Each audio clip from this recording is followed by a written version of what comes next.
आप ये वीडियो किस प्लेटफॉर्म पर देख रहे हो? YouTube, सही है ना? लेकिन कभी सोचा है कि ये प्लेटफॉर्म जिस पर आप डेली घंटों तक वीडियोस देखते हो कहां से आया, किसने बनाया और कैसे एक सिंपल आइडिया दुनिया का सबसे पावरफुल मीडिया प्लेटफॉर्म बन गया? बॉलीवुड के बड़े बड़े सेलिब्रिटीज से लेकर गांव के एक ट्रक ड्राइवर तक सब यूट्यूब पर कंटेंट बना रहे हैं। क्यों ज़रूरत है उन सेलिब्रिटीज को यूट्यूब पे आने की जब उनके पास ऑलरेडी फेम और पैसा है? क्यों यूट्यूब ने हमारे मेन स्ट्रीम टेलीविजन चैनल्स देखने की आदत को ख़त्म कर दिया?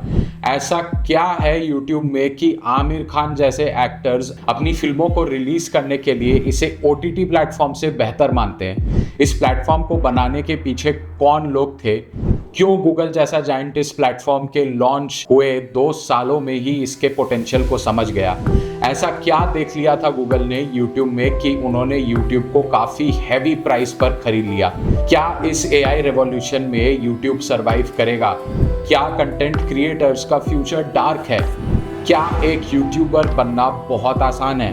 आज की इस वीडियो में हम जानेंगे उस प्लेटफॉर्म की पूरी कहानी जिसने मीडिया इंडस्ट्री को हिला कर रख दिया है। यूट्यूब की जर्नी जो एक डेटिंग वेबसाइट के फेल्ड आइडिया से लेकर एक एडिक्शन बन चुकी है पूरी दुनिया के लिए। आप जहां हैं वहीं पर यानी YouTube पर। सोचा क्यों ना आज आपको उसकी ही खबर दी जाए। तारीख में आज बात करेंगे YouTube के इतिहास की। Hi YouTube, this is Chad and Steve. We're the co-founders of the site, and we just want to say thank you. Today we have some exciting news for you. We've been acquired by Google. Just recently, Viacom lost its 3-year-old $1 billion lawsuit against YouTube. Here are the facts of the case. In this video, I'm going to be showing you how you can get access to all my YouTube secrets. Everything I use to get over 100 million views a video. And the answer is Happy New Year 2007. Is it on? Happy New Year, YouTube. Happy New Year. Happy New Year. All I gotta say is Happy New Year. Happy New Year. Happy New Year. Happy New Year, YouTube. आज 2025 में YouTube के पास almost 300 crore monthly active users है। ये दुनिया का 37% population है। India में 50 करोड़ YouTube यूजर्स है जो दुनिया में सबसे ज़्यादा है। हर दिन लोग टोटल 100 करोड़ घंटों से ज़्यादा के वीडियोस देखते हैं YouTube पर। ये इतना टाइम है कि अगर कोई अकेला इंसान देखे तो उसे लगभग 1,14,000 साल लग जाएंगे।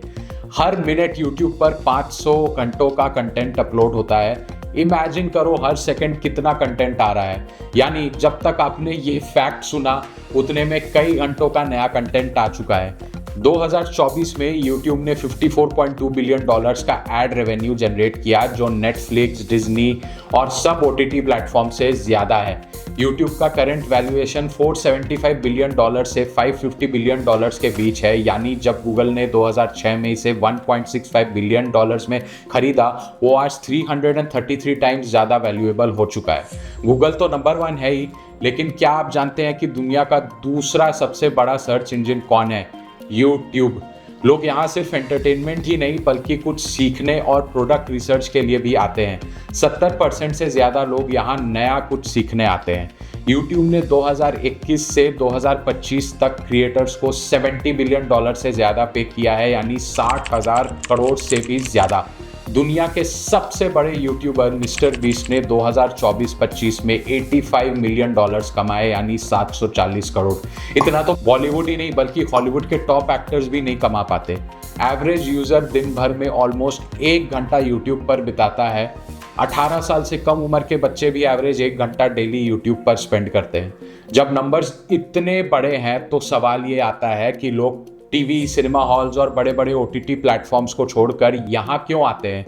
इसका जवाब ये नहीं है कि YouTube पर फ्री कंटेंट है। इसका जवाब है पर्सनलाइजेशन और एक्सेसिबिलिटी। YouTube आपको वो दिखाता है जो आप देखना चाहते हैं। आपको बोर होने का चांस ही नहीं मिलता। यही रीज़न है कि लोगों को इसकी आदत पड़ गई है और YouTube एक हाउस होल्ड नेम बन चुका है। पर इस कमाल की कंपनी के फाउंडर्स को इसे आखिर इतनी जल्दी गूगल को क्यों बेचना पड़ा? क्या वो इसकी ग्रोथ को मैनेज नहीं कर पा रहे थे? ये जानने के लिए वीडियो को देखते रहिए। YouTube एक रेवोल्यूशन है जिसने ट्रेडिशनल मीडिया को कम्प्लीटली बदल दिया है। लेकिन सवाल ये है कि ये सब कैसे हुआ? कैसे 3 दोस्तों ने एक गैराज से शुरू करके दुनिया का सबसे पावरफुल मीडिया प्लेटफॉर्म बना दिया। अब आता है सबसे इंटरेस्टिंग पार्ट, YouTube को गूगल ने क्यों और कैसे खरीदा। अक्टूबर 9, 2006 को गूगल ने अनाउंस किया कि वो YouTube को 1.65 बिलियन डॉलर्स में खरीदने वाले हैं, जो है 14,770 करोड़। उस वक्त ये डील इतनी बड़ी थी कि लोगों ने गूगल को पागल समझा, लेकिन आज देखिए वो 1.65 बिलियन डॉलर की इन्वेस्टमेंट 550 बिलियन डॉलर की वैल्यू बन गई है, यानी 4,80,000 crore, which is a 333 times return. ये टेक हिस्ट्री का सबसे सक्सेसफुल एक्विजिशन है। तो ये तो जानना बनता है कि YouTube के फाउंडर्स को इस डील से कितना मिला। First, Chad Hurley the CEO को मिला 345 मिलियन डॉलर्स यानी 3,000 करोड़ का शेयर्स गूगल में। Second, Steve Chen the CTO को भी ऑलमोस्ट 3,000 करोड़ यानी 326 मिलियन डॉलर्स का शेयर्स मिला। थर्ड को फाउंडर जावेद करीम को मिला 64 मिलियन डॉलर्स का शेयर, जो होता है 560 करोड़। अब ये सवाल सबके मन में आता है कि आखिर इन फाउंडर्स को YouTube को बेचना क्यों पड़ा जब सब कुछ इतना अच्छा चल रहा है। 3 मेजर प्रॉब्लम्स थे। Problem 1, copyright lawsuits. 2006 में YouTube पर बहुत सारे कॉपीराइटेड वीडियोस अपलोड हो रहे थे। वायाकॉम जैसे बड़े मीडिया कंपनीज ने $1 बिलियन का लॉसूट फाइल कर दिया था। फाउंडर्स की हर रोज नई मीटिंग्स हो रही थी एग्रेसिव लॉयर्स के साथ। Problem 2, bandwidth costs. YouTube हर महीने $2 मिलियन से ज्यादा यानी 17 करोड़ से ज्यादा सिर्फ बैंडविड्थ कॉस्ट्स में खर्च कर रहा था। बैंडविड्थ कॉस्ट का मतलब है इंटरनेट पर डेटा ट्रांसफर करने का खर्चा। सर्वर्स का खर्चा अलग था। ये एक न्यू स्टार्टअप के लिए अनसस्टेनेबल था। Problem 3, infrastructure challenge. Video hosting बहुत एक्सपेंसिव होता है। YouTube को मैसिव इंफ्रास्ट्रक्चर चाहिए था जो सिर्फ गूगल जैसी कंपनी प्रोवाइड कर सकती थी। एक एक्सक्लूसिव इंटरव्यू में चैड हर्ली ने खुद कहा, Yeah, I think so. We literally didn't really have any other options. And I feel there's a pretty good chance that YouTube might not even be here today if it wasn't for Google's support, let alone at this size. We just needed a lot of resources. We only had 67 people within the company. अब आप ये भी सोच रहे होंगे कि क्या founders को रिग्रेट है कि उन्होंने YouTube को सेल किया। थोड़ा सा तो है, क्योंकि चैड हर्ली ने एडमिट किया कि there's always a sense of what could have been when you go through the process of creating something and then handing it over to someone else. There's a little sense of regret. अगर founders ने YouTube आज तक hold किया होता तो उनका stake value होता approximately $100 billion each, यानी 8,80,000 करोड़ हर एक के पास। पर शायद उन्हें पता नहीं था कि YouTube इतना बड़ा बन जाएगा। लेकिन रियलिटी ये भी है कि अगर गूगल ने एक्वायर नहीं किया होता तो शायद YouTube सर्वाइव ही नहीं कर पाता लॉसूट्स और कॉस्ट के प्रेशर में। गूगल की इंफ्रास्ट्रक्चर ने ही YouTube को ग्लोबल जायंट बनाया। फाउंडर्स को अर्ली एग्जिट मिला, फाइनेंशियल सिक्योरिटी मिली और वो नए वेंचर्स एक्सप्लोर कर पाए। इंडस्ट्री एक्सपर्ट्स बिलीव करते हैं कि ये बेस्ट डिसीजन था उस वक्त। गूगल ने देखा कि ऑनलाइन वीडियो का फ्यूचर ब्राइट है।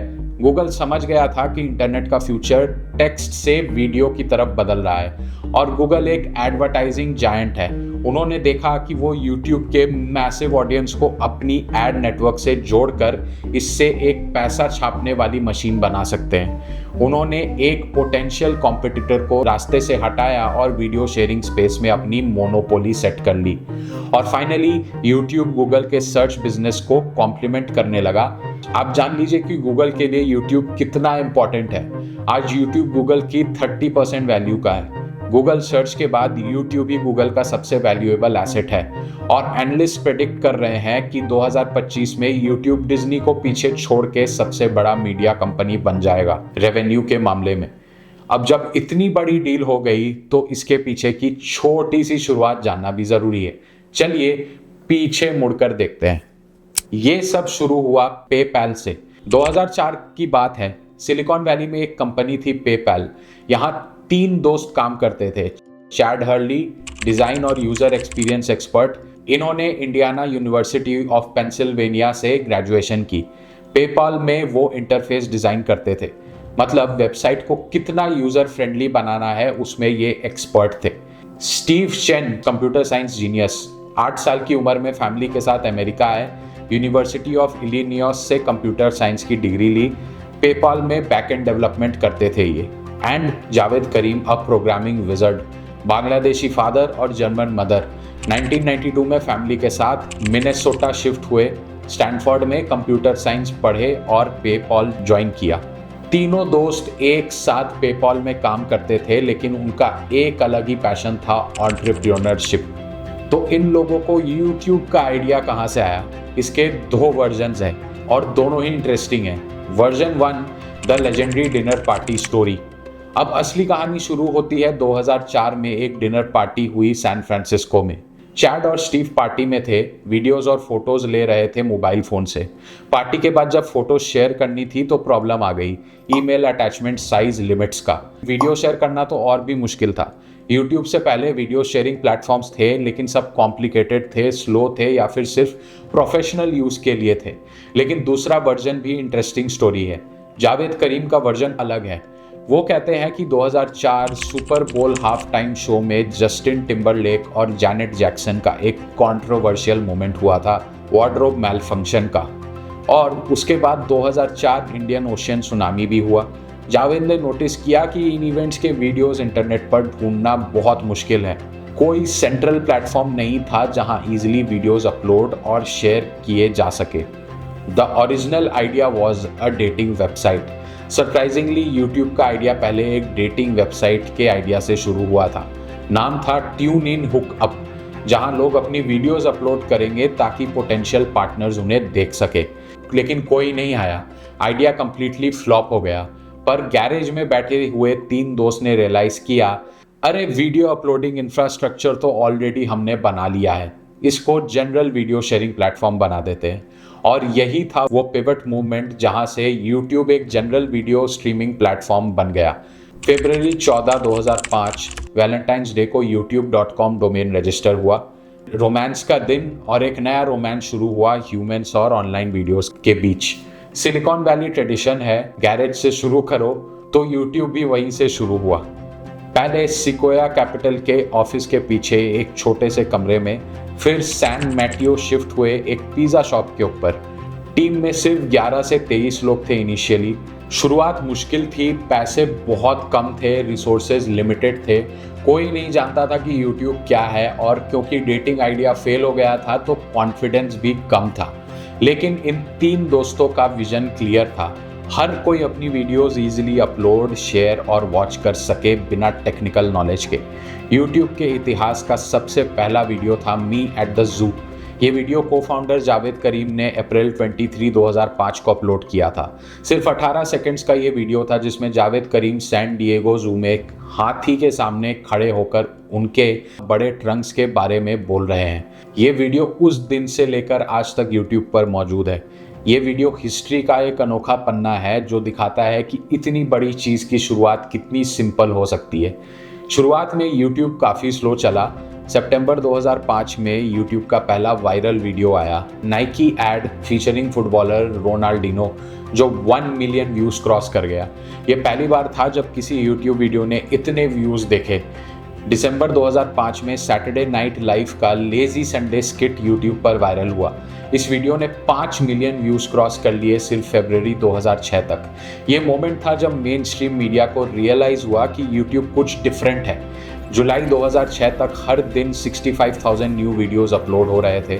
YouTube 100 million views per day ले रहा था। YouTube दुनिया की 3rd मोस्ट विजिटेड वेबसाइट बन गया था। नवंबर 2005 में सिकोया कैपिटल ने YouTube में $3.5 मिलियन इन्वेस्टमेंट किया। ये पैसे मिले तो ग्रोथ और तेज हो गया। तो क्यों 20 साल में कोई भी कंपनी YouTube से compete नहीं कर पाई? Let's understand. YouTube ने एक वर्चुअस साइकिल क्रिएट कर दिया है जो तोड़ना ऑलमोस्ट इम्पॉसिबल है। More creators give more content gives more viewers gives more revenue gives better platform features, and better features attract more creators, and the cycle repeats। ये cycle तोड़ पाना बहुत मुश्किल है क्योंकि आपको साइमल्टेनियसली क्रिएटर्स और व्यूअर्स दोनों को अट्रैक्ट करने पड़ते हैं। YouTube से compete करने की बहुत लोगों ने कोशिश की पर सब फेल हो गए। Vimeo 2004 में लॉन्च हुआ YouTube से भी पहले, पर लिमिटेड ऑडियंस तक ही रहा। ये हाई क्वालिटी कंटेंट फोकस करता है पर मास अपील नहीं है। डेली मोशन YouTube जैसा दिखता है पर अनऑर्गेनाइज्ड है और मोनेटाइजेशन लिमिटेड है। मिक्सर जिसमें माइक्रोसॉफ्ट ने बिलियंस इन्वेस्ट किए पर वो शट डाउन हो गया। स्टोरीफायर जिसको फंडिंग ही नहीं मिली और ये ऑलमोस्ट बंद होने वाला था 2020 में। सिर्फ एक टिकटॉक ही है जिसका शॉर्ट्स और रील्स में डोमिनेटिंग पोजीशन है पर लॉन्ग वीडियो में यूट्यूब से बहुत पीछे है। अब समझने की कोशिश करते हैं कि why did competitors fail. Reason 1, network effect. YouTube पर ऑलरेडी 2.7 बिलियन यूजर्स है। नया प्लेटफॉर्म कैसे compete करेगा? क्रिएटर्स जहां ऑडियंस है वहां जाएंगे और ऑडियंस वहां जाएगी जहां क्रिएटर्स हैं। Reason 2, infrastructure cost. Video hosting extremely expensive होता है। यूट्यूब के पास गूगल का इंफ्रास्ट्रक्चर है, कोई नया सेटअप ये इजीली अफोर्ड नहीं कर सकता। Reason 3, recommendation algorithm. यूट्यूब का AI पावर्ड रिकमेंडेशन इंजन सालों के डेटा पे ट्रेन हुआ है। ये एल्गोरिदम इतना पावरफुल है कि एक्यूरेटली प्रेडिक्ट कर लेता है कि आप क्या देखना चाहोगे। Reason 4, monetization ecosystem. यूट्यूब ने क्रिएटर्स को $100 बिलियन से ज़्यादा पे किया है लास्ट 4 सालों में, इसलिए क्रिएटर्स के लिए यूट्यूब पर रहना फाइनेंशियली बेनिफिशियल है। Reason 5, Google's deep pockets. YouTube initially 5 से 7 सालों तक लॉस में चला क्योंकि इसके ऑपरेटिंग कॉस्ट बहुत हाई थे। सिर्फ गूगल जैसे कंपनी ही इतना लॉस एब्जॉर्ब कर सकती है, नॉर्मल स्टार्टअप बैंकरप्ट हो जाएगा। लेकिन दोस्तों, यूट्यूब सिर्फ टेक्नोलॉजी का खेल नहीं है, ये लोगों को चेंज कर चुका है और करते आ रहा है। कैसे, ये देखते हैं आगे। यूट्यूब ने सिर्फ एक प्लेटफॉर्म नहीं दिया बल्कि कुछ लोगों को करियर, आइडेंटिटी और फाइनेंशियल फ्रीडम दी है। लेट्स सी कुछ इंस्पायरिंग स्टोरीज। पहले, टेक्निकली इंडिया का सबसे बड़ा यूट्यूबर अगर हम डेली व्यूज़ को अकाउंट में ले तो वो है सौरभ जोशी। एक लोअर मिडिल क्लास फैमिली से आया लड़का जिसने 8 वीडियोस से अपना यूट्यूब जर्नी स्टार्ट किया और समय के साथ जब वो व्लॉगिंग में शिफ्ट हुए तो उसकी खुद की और उसकी पूरी फैमिली की लाइफ बदल गई। आज इसके सभी भाइयों के खुद के भी यूट्यूब चैनल्स हैं जिससे वो भी अच्छा खासा पैसा कमा रहे हैं। इस फैमिली के पास करोड़ों रुपयों की 2-3 गाड़ी है और अब उनका खुद का लग्जरी बंगलो भी रेडी हो चुका है और ये सब हुआ सिर्फ यूट्यूब की वजह से। दूसरा, राजेश ट्रक ड्राइवर। ये कहानी और भी इंस्पायरिंग है। बिहार से आया एक पुअर ट्रक ड्राइवर ने सपने में भी नहीं सोचा होगा कि सिंपल खाना पकाने वाली वीडियोस यूट्यूब पे अपलोड करके उसकी लाइफ इतनी ट्रांसफॉर्म हो जाएगी कि अब वो खुद का बंगलो और ट्रक्स भी खरीदते जा रहे हैं। ये एग्जाम्पल्स तो हो गए रैग्स टू रिचेस स्टोरी के, बट अब आप ये भी देख लो कि सक्सेसफुल और अमीर लोग भी यूट्यूब को एक फ़ायदेमंद मीडियम मानते हैं अपना इनकम स्ट्रीम डाइवर्सिफाई करने के लिए, और उससे भी ज़्यादा ज़रूरी अपना कनेक्शंस और इन्फ्लुएंसिंग पावर ग्रो करने के लिए। इसके सबसे बड़े एग्जाम्पल है ज़ीरोदा के को फाउंडर निखिल कामत, जिनके पास पैसे की कोई कमी नहीं है पर फिर भी वो हाईली इन्फ्लुएंशियल लोगों के साथ पॉडकास्ट शूट करते हैं, जो कि बहुत मेहनत का काम है गिवन द फैक्ट दैट कि वो अपने ट्रेडिंग प्लेटफॉर्म के बिजनेस में भी बहुत बिजी रहते होंगे। इसके बावजूद इन्हें लगा कि सोशल मीडिया पे अपना प्रेजेंस बनाने से इन्हें लॉन्ग टर्म में फ़ायदा मिलेगा, जहां ये अपने कंटेंट से लोगों को इन्फ्लुएंस कर पाएंगे और पॉडकास्ट करके हाई नेटवर्थ इंडिविजुअल्स के साथ अपने कनेक्शंस भी बिल्ड कर पाएंगे। सिर्फ निखिल कामत ही नहीं, और भी बड़े एंटरप्रेन्योर्स हैं जो यूट्यूब पे कंटेंट बना के अपनी रीच और कनेक्शंस ग्रो कर रहे हैं। सेलिब्रिटीज़ को देखें तो टीवी सीरियल्स और शोज़ के एक्टर्स जैसे भारती, संभावना सेठ, अर्चना पूरन सिंह और भी कई लोग ब्लॉग्स और पॉडकास्ट बना रहे हैं। अब लोग सोचेंगे कि इन्हें यूट्यूब पे आने की क्या ज़रूरत पड़ी जबकि इनके पास फेम और टीवी शोज़ रहता है। मेरा मानना है कि इसके पीछे 2 मेन रीजंस है। एक तो अपना इनकम स्ट्रीम को रेगुलर बनाना। टीवी शोज़ में काम करने का एक डार्क रियलिटी ये है कि आपके पास काम रेगुलर या परमानेंट नहीं रहता। एक बार शो बंद तो इनकम भी बंद। यूट्यूब के आने के बाद इन सेलिब्रिटीज़ को अपनी इनकम को परमानेंट या रेगुलर करने का अच्छा जरिया मिल गया है। फराह खान जैसी बड़ी डायरेक्टर भी यूट्यूब का इस्तेमाल कर रही है। कुछ बड़े बॉलीवुड एक्टर्स के भी चैनल्स हैं जिसमें बीच बीच में वीडियो ये लोग अपलोड करते हैं। तो आप समझ लो कि यूट्यूब कितना बड़ा बन चुका है कि एस्टैब्लिश्ड सेलिब्रिटीज़ भी खुद को रोक नहीं सकते यहाँ आने से। सिर्फ इतना ही नहीं, यूट्यूब लोगों तक वो चीज़ें और अपॉर्चुनिटीज़ पहुँचा दे रहा है जिसके बारे में लोग इमेजिन भी नहीं कर सकते थे आज से 10 साल पहले। एक IAS एग्ज़ाम कोच फ्री में अपने यूट्यूब चैनल के ज़रिए करोड़ों एस्पिरेंट्स को कोचिंग दे पा रहा है, जिसके लिए लाखों रुपए का खर्च होता होता है। पढ़ाई को हटा के देखें तो आर्ट बेस्ड टैलेंटेड लोग जैसे एस्पायरिंग फिल्म मेकर्स, एक्टर्स या दूसरे आर्टिस्ट को मौका मिल गया है अपने टैलेंट को शोकेस करने का विदाउट एनी हार्ड स्ट्रगल जो पहले होता था। अगर कोई स्ट्रगलिंग एक्टर को किसी मूवी में काम नहीं मिल रहा, या एक नए सिंगर को कॉन्ट्रैक्ट नहीं मिल रहा, या फिर कोई नए फिल्म मेकर के साथ कोई काम नहीं करना चाहता, तो उसके पास मौका है कि वो अपनी टैलेंट को अपने YouTube चैनल में शोकेस कर सकता है और डायरेक्टली अपनी ऑडियंस से फीडबैक ले सकता है कि उसमें सही में वो बात है या नहीं। क्या ये बहुत ही अमेजिंग बात नहीं है? लेकिन टू बी ब्रूटली ऑनेस्ट, मैं आपको इन सब सिल्वर लाइनिंग के साथ कुछ डार्क रियलिटीज भी बताना चाहूँगा YouTube क्रिएटर्स के बारे में, ताकि आपको एक फेक होप या मिस इन्फॉर्मेशन ना मिले। पहले तो ये जान लीजिए कि शुरुआत के 1 से 2 साल में हर नए क्रिएटर को स्ट्रगल करना पड़ता है व्यूज़ और सब्सक्राइबर्स के लिए। मुझे कंटेंट बनाते हुए 10 महीने हो चुके हैं, लेकिन मेरे पास सिर्फ 1400 सब्सक्राइबर्स ही हैं। ये बात मैं आपको सिंपैथी गेन करने के लिए नहीं कह रहा हूँ, बट इसलिए कह रहा हूँ कि आप अपने दूसरे इनकम स्ट्रीम को बंद करके या छोड़ के यूट्यूबर बनने मत बैठ जाना, ये सोचकर कि आप पहले वीडियो से ही कमाने लग जाओगे। मेरा दूसरा बिजनेस है जिससे मैं अर्न करता हूँ और उसी से कमाए पैसे से ये चैनल को चलाते आ रहा हूँ as a hobby and passion. बहुत से यंग लोग मिसगाइड होके अपनी पढ़ाई या जॉब छोड़कर यूट्यूबर बनने चले आते हैं और बाद में रिग्रेट करते हैं जब उन्हें इस डार्क रियलिटी को फेस करना पड़ता है। सौरभ जोशी ने खुद कहा था कि उन्हें पहले 1 साल तक कोई व्यूज़ नहीं मिले थे, तो आप समझ लो कि एक कंसिस्टेंट और रेगुलर यूट्यूबर बनना कितना मुश्किल और टेस्टिंग है, जहां बहुत से फ्रस्ट्रेटिंग मोमेंट्स होंगे और मेंटल हेल्थ भी खराब होगा। अगर आप इस उम्मीद के साथ आओगे कि आपको कुछ महीनों में ही काफ़ी व्यूज़ और पैसे मिलने लग जाएंगे। तो अब सबसे इम्पॉर्टेंट क्वेश्चन, यूट्यूब का फ्यूचर क्या है? AI रेवोल्यूशन में क्या होगा यूट्यूब का, और इन जनरल यूट्यूबर्स का फ्यूचर कैसा होगा? पहले ऑप्टिमिस्ट्स का व्यू जान लेते हैं। AI टूल से कंटेंट क्रिएशन इजी हो रहा है। Video editing, thumbnail design, script writing, सब में AI एग्जिस्ट कर रहा है और टाइम स्पेंड कम कर रहा है when it comes to creating and uploading a video.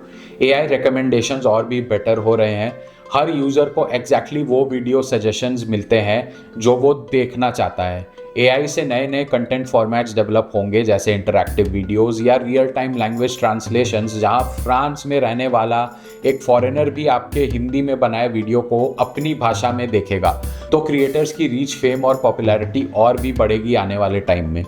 Overall AI की वजह से एंगेजमेंट बढ़ेगी, कमेगी नहीं, क्योंकि जितना AI एडवांस होते रहेगा उतना रिलेटेबल कंटेंट व्यूअर्स को दिखाया जाएगा।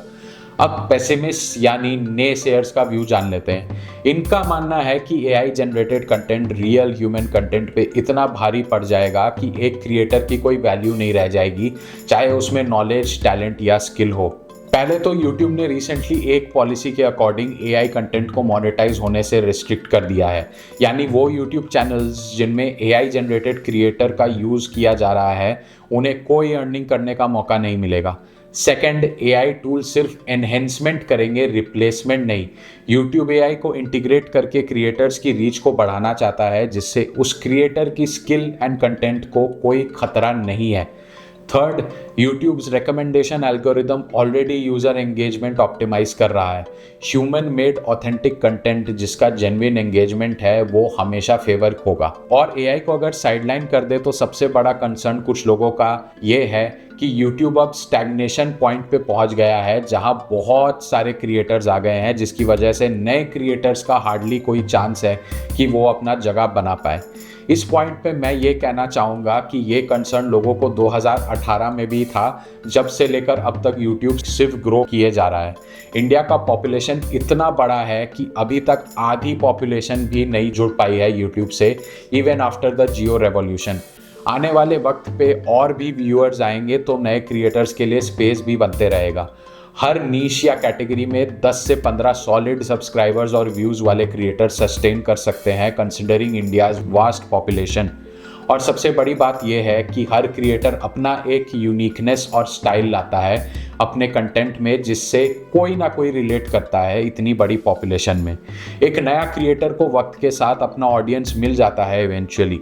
जहाँ तक AI का बात है तो मेरे ओपिनियन में AI डबिंग और ट्रांसलेशन के साथ इंडियन क्रिएटर्स ग्लोबली रीच कर पाएंगे without language barrier. Creators AI editing tool से प्रोफेशनल क्वालिटी कंटेंट बना पाएंगे बिना एक्सपेंसिव इक्विपमेंट के। AI असिस्टेंट से मोर कंटेंट लेस टाइम में क्रिएट कर पाएंगे लोग। जब सबके पास AI टूल्स होंगे तब क्रिएटर्स यूनिकनेस और ऑथेंटिसिटी से ही स्टैंड आउट कर पाएंगे, जो कि बहुत फेयर और नेसेसरी क्राइटेरिया है, जहां सक्सेस डिजर्विंग क्रिएटर्स को मिलेगा। लेकिन क्रिएटर्स को AI टूल्स मास्टर करने होंगे टू स्टे रेलेवेंट। एक्सपर्ट्स का मानना है कि YouTube और 10 से 15 साल तक भी डोमिनेंट प्लेटफॉर्म रहेगा। AI इसको रिप्लेस नहीं करेगा बल्कि एनहेंस करेगा। तो एस्पायरिंग यूट्यूबर्स टेंशन मत लो, YouTube is here to stay. और अगर आप कंटेंट क्रिएटर बनने का सोच रहे हो तो अभी भी लेट नहीं हुआ है। YouTube आज हर किसी की जिंदगी का हिस्सा बन चुका है। Whether you are watching this video, learning something new, getting entertainment या खुद अपनी क्रिएटिविटी शोकेस कर रहे हो, YouTube is not just a platform, it's a movement. एक ऐसी दुनिया का मूवमेंट जहां हर किसी को वॉइस मिलती है, हर किसी को अपॉर्चुनिटी मिलती है, हर किसी के ड्रीम्स पूरे हो सकते हैं। अगर आपको ये वीडियो पसंद आई तो प्लीज़ लाइक बटन को दबा देना। इस वीडियो को मैक्सिमम शेयर करो अपने फ्रेंड्स और फैमिली के साथ, ताकि उन्हें भी यूट्यूब की ये अमेजिंग कहानी पता चले। चैनल को सब्सक्राइब करो और बेल आइकन प्रेस करो, ताकि आपको बियॉन्ड 12 से ऐसे और इंटरेस्टिंग और इन्फॉर्मेटिव वीडियोस मिलते रहें। कमेंट सेक्शन में बताओ क्या आपको यूट्यूब की ये कहानी इंस्पायरिंग लगी, और यूट्यूब की फ्यूचर के बारे में आप क्या सोचते हो। और कौन जानता है, शायद आप ही अगली सक्सेस स्टोरी हो, शायद आप ही नेक्स्ट भुवन बाम या नेक्स्ट राज शमानी बन जाओ। Thank you for watching. मिलते हैं नेक्स्ट वीडियो में with another amazing story. Until then keep watching, keep learning and keep growing.